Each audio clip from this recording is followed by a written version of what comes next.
Welcome back to the Adventure Within channel. My name is Andrew Fritz. I'm a clairvoyant, healer, and meditation teacher. And in today's video, I'd like to talk about grounding, but more specifically, the difference between being grounded and ungrounded when you're maybe handling a certain energy that's causing you to feel overwhelmed or just confronted with a difficult situation or experience, right? And so let's start off by, what is grounding? I think most people have heard of grounding, especially in the spiritual community or yoga community. And so there's different ways to ground, but the kind of type that I'm referring to is essentially your connection from your first chakra all the way down to the center of the earth. And this is an energy cord. It's your relationship with the planet. And so what does grounding provide for you? So one thing it provides is an extra sense of safety, and keyword extra. Another thing that it does is it gives you more permission to be in present time. Your physical body's always in present time. A spirit, you can be kind of anywhere, but when you get more grounded, there's more permission to be in the kind of the here and the now. Another thing grounding does for you is it kind of provides a way to release or let go of unwanted or negative energy out of the body, out of your energy field or your aura, kind of out of your personal bubble or space. So it does quite a few things here, and it's very simple, but it's quite important. In spirituality, big topics tend to be lucid dreaming or astral travel or, mediumship. And they're all wonderful things that I'm interested in, that I explore, that I teach. But I think, the first thing that I learn and the first thing that I teach is grounding. I think it's one of the more important things. Can you really be here, be present? And I think that's a huge thing that we're all learning, kind of lifetime after lifetime. And okay, so this is grounding. Most people, it's not necessarily a super conscious thing. I'm out here in nature, and that's how most people get grounded or in touch with earth energy, whatever type of earth energy that they're fond of or have an affinity of. Whether it's, near a farm, or maybe it's, they're surfing out on the beach or just hanging by the beach, hiking on a trail in the mountains, whatever it might be, right? It's healing. So there's different ways people ground, but you can do it consciously in meditation. That's something that I've learned and also teach. So this whole video is about what's the difference between being grounded and ungrounded when you're handling a tough or challenging energy or situation or experience. Maybe it's a little overwhelming. So what I find is that if I'm ungrounded and I'm handling a challenging situation, or at least it seems that way, right? It's easy for me to panic. It's kind of feels like, being a chicken with a head cut off. It seems like, whoa, this is overwhelming. It's totally too much. I can't manage this. I don't know what I'm doing, and kind of waste a lot of time and energy. Just again, it's that chicken with a head cut off type thing where you're just kind of running around and not really getting much done, or nothing that's really helpful, at least. And the issue at hand, maybe, it seems like a massive boulder. It's just too much. I can't deal with this. I don't know what to do with it.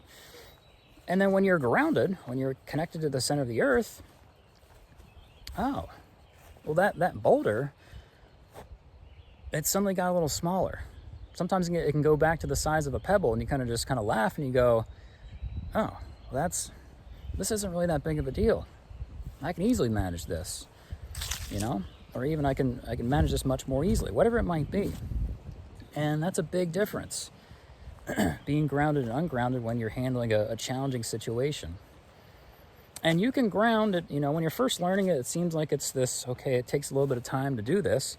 But when you've learned it and do it over and over and over again, especially day after day, week after week, month after month, years and years and years, you can ground, boom, in an instant. It's that fast. And then, then you'll start to learn more or pay attention when you're grounded versus ungrounded. You'll notice that. I tend to be a little more clumsy, or, especially, when you're waking up, you don't feel like you're fully in your body, and, you're trying to go to the bathroom and you kind of brush up against the, wall going into the bathroom or whatever it might be, or whatever it is, right? You'll notice these things. You kind of feel a little out of it, spacey, kind of a little disconnected. And when you're really grounded, wow, it feels like you're really there. And I love that feeling. I mean, don't get me wrong, I love I love getting out of my body, and that's very fun too. But having that balance, I think, is really important. Something that I'm interested in, that I strive for.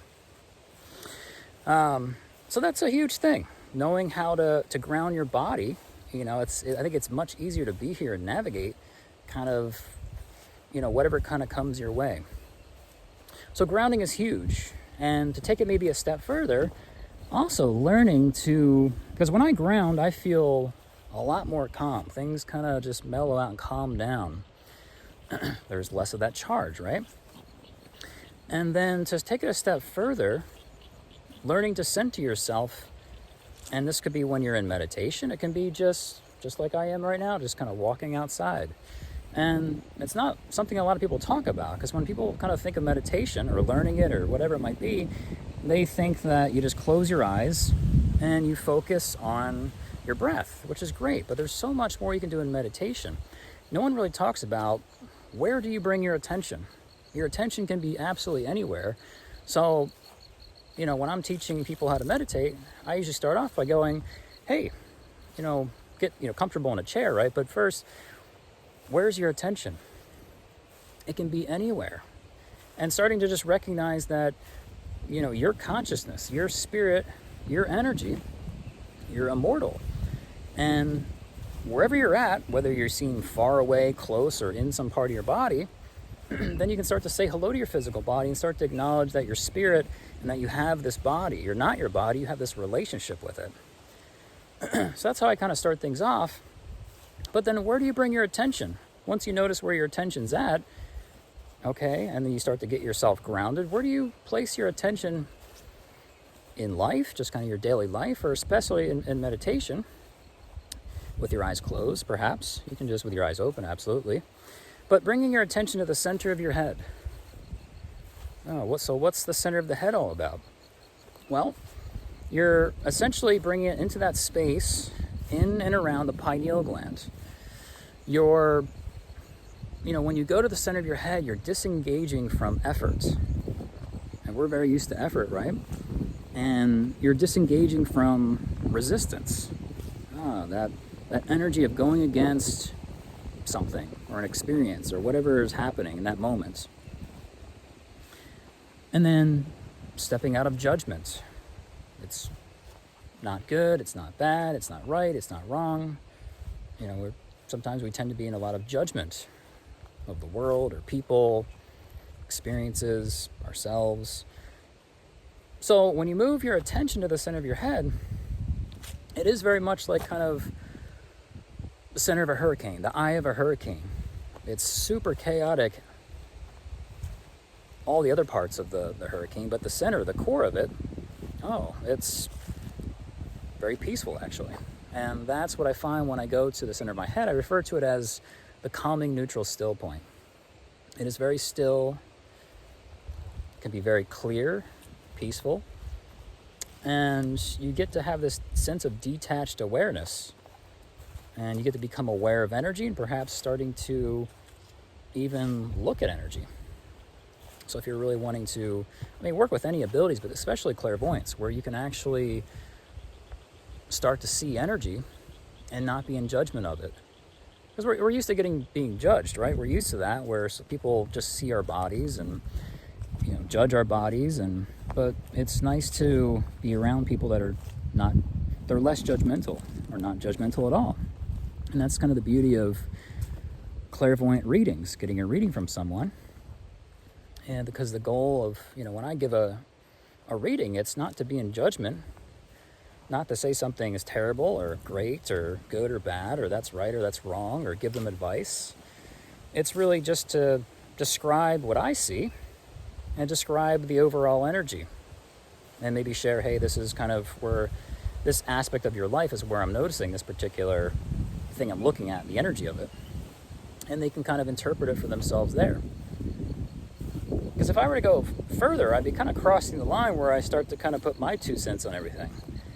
And that kind of interferes with them having the reading for themselves. That's just something you learn as a clairvoyant over time. And I love giving readings because I love teaching people how to give readings.